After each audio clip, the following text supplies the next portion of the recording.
Okay, I just hit record after spending 20 minutes recording. Welcome to Dugged.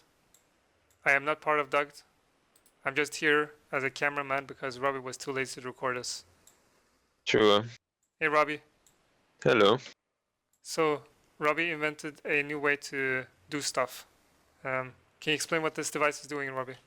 Well, basically, me and Nessie wanted to find the moment when passive mobs spawn, and we looked around in the code for a while, and we found a way we can actually do it. And, well, then we had some issues using portals, so I asked XCOM if he wants to help, and he did. No, don't get me involved in this.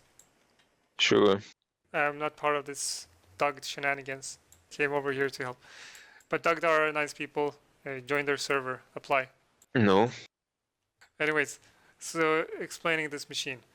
How exactly does it work?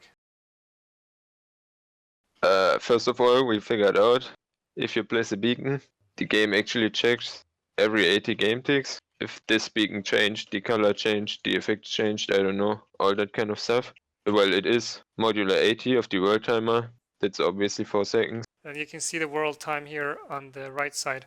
This beacon will update, and the updates caused from this beacon will, I don't know. I guess we could continue from there. It checks the beacon pyramid change, etc. And it needs to load the chunks next to it to do this. So you can actually, if you place this beacon on a chunk border, you can actually detect when this modular 80 happened and the beacon checked. So what can you then use the modularity with? Well, we know passive mob spawn every 20 seconds, so 400 game ticks. This world time is basically responsible for both the mob spawning algorithm and the beacon effects loading the chunks. So somehow you have to figure out a way to link those two, right? Indeed.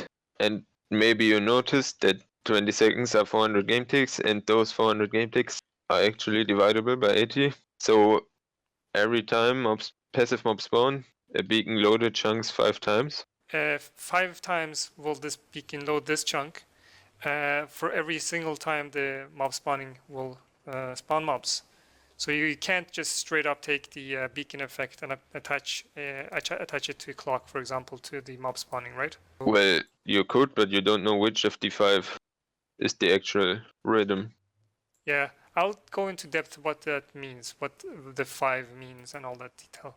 But I guess we can continue with the explanation. And there is something else with the portals, right? Yeah, so me and Nessie looked around and we noticed you definitely need 2 different blocks that use the word counter to determine the 400 rhythm, and there's actually no other block in the game. But there's another mechanic that is portal caching, which happens every 100 game ticks, or modular 100. Exactly, and then Robbie contacts me and says, how can you detect when a portal stops caching? There's no way to actually detect that, because if you take an observer, for example, and just attach it to the portal block, it's not going to give you any outputs. For example, if you just do like that, there's not going to be any output of the observer from the portal block if it stops caching. So there was another way to have to figure that stuff out. But before we do that, let's just go to the end of this line and look at the beacon.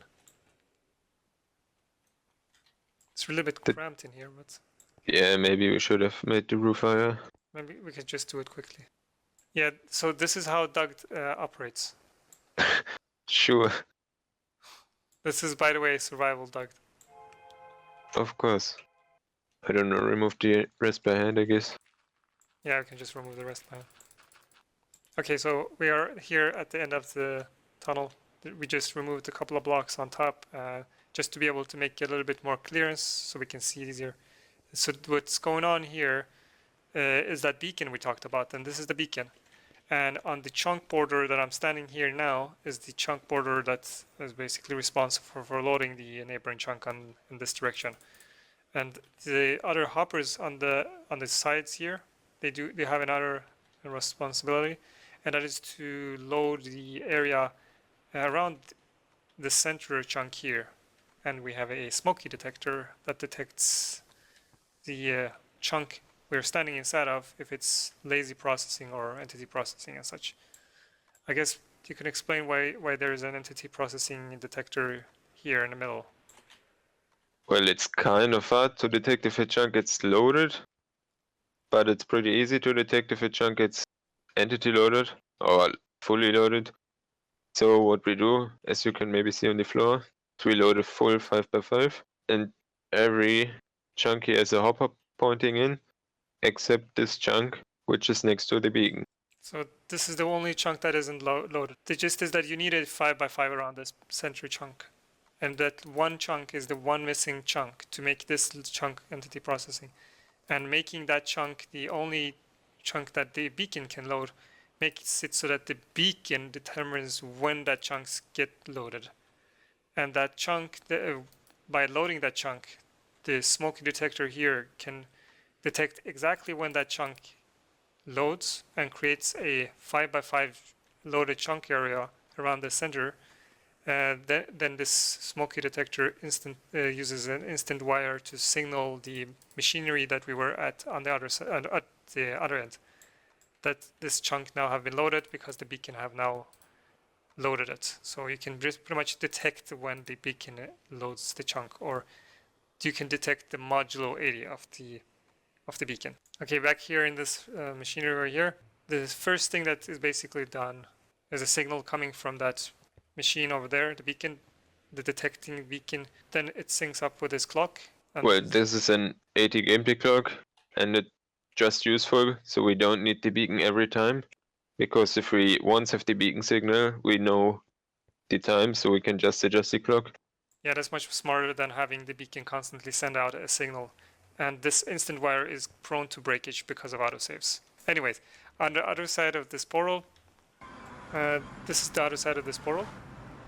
It's a really simple hopper grid. Every hopper is here to just make sure that the center chunk is entity processing. Entity processing because the items that come through the portal needs to be processed, otherwise they will just stop in midair and just do nothing.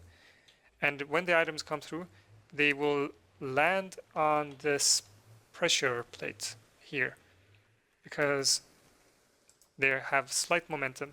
Let's just imitate this event.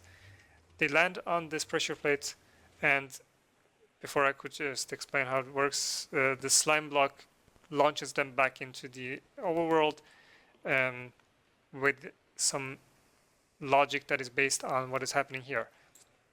This smoky detector here is one chunk away from the entity processing area that is here, the one I'm standing inside of, because the portal caching loads the area around us, a larger area. This smoky detector can detect when the full area becomes loaded and detects and becomes entity processing and sends a signal to this slime to push the items back into the overworld.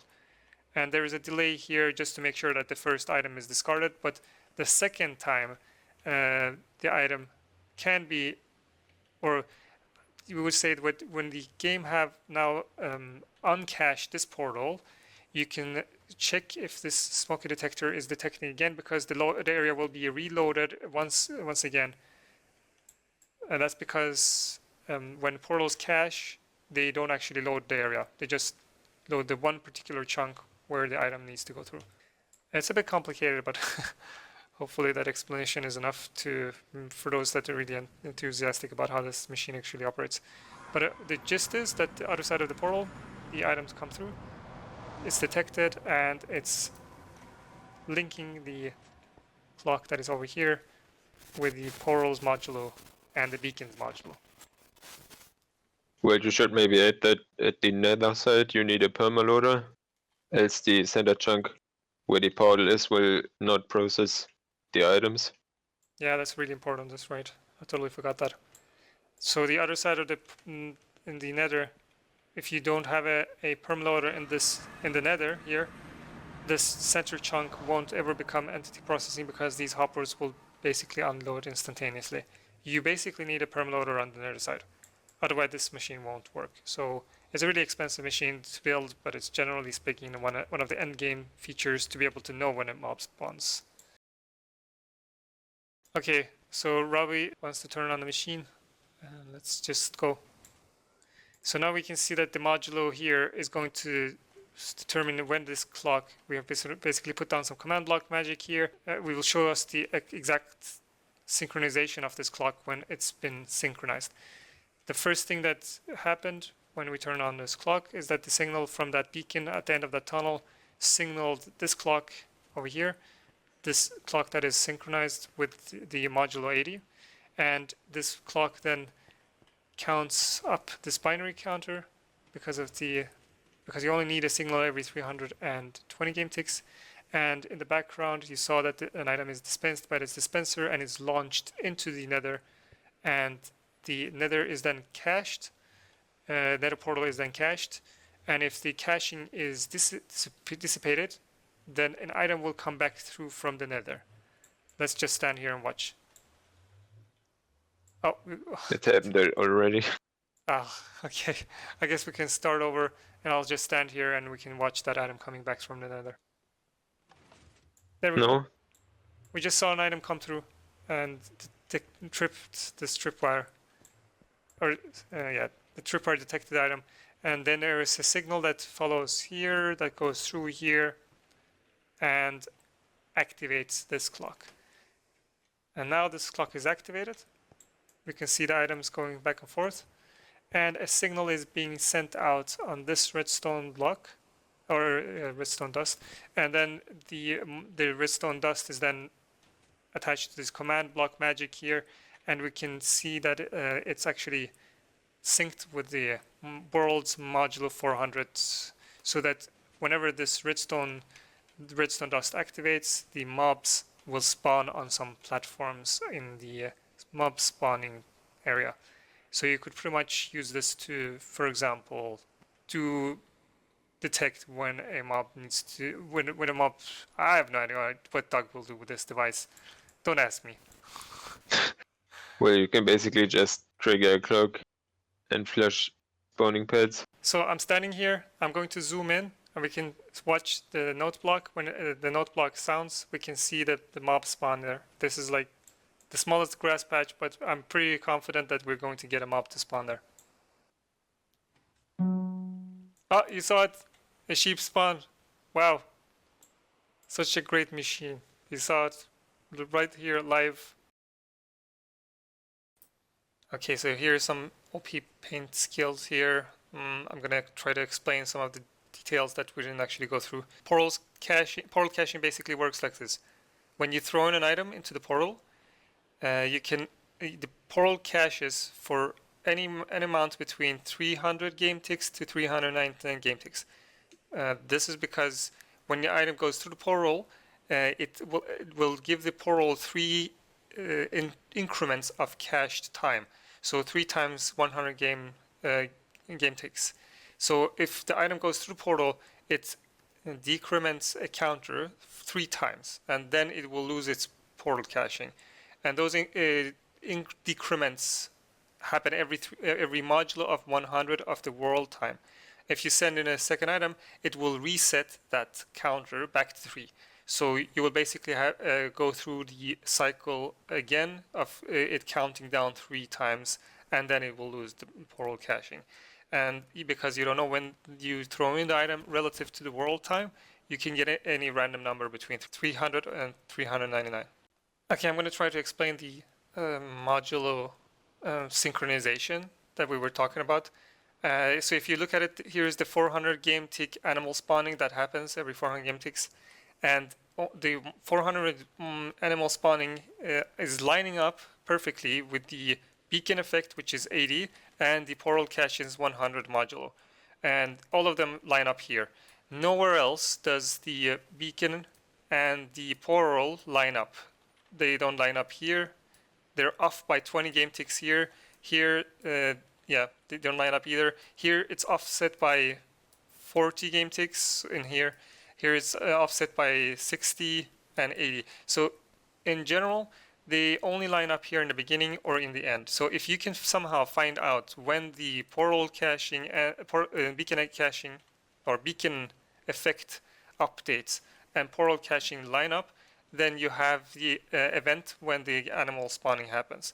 And generally speaking, because every single time the modulo of the portals is offset by 20 game ticks, It's something that looks like something like this. Every 20th of the portal caching, if you can somehow detect every module of 20 of the portal caching, you can pretty much figure out when the portal caching is happening in this event here.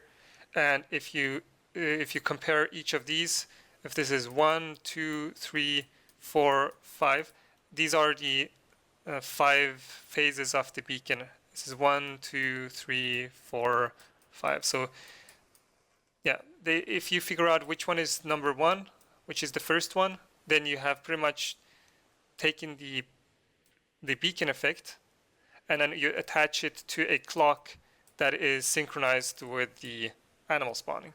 Nessie didn't make it because he was out, I don't know, he was out eating some stuff. He's like eating food all the time. Every time you need to record stuff, he's out eating stuff. Or is he out eating, or is he out drinking?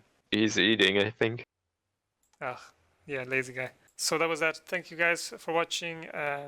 Please subscribe to Robi's channel. He's a Sure. great YouTuber. Go apply to Dugged. It's a great server. Dugged is like one of those servers where people just loves to dig a lot. Yeah, they don't like to dupe. Don't dupe. Duping is bad. Anyways, guys, have a good night or day or what, I don't know. Just bye. Bye.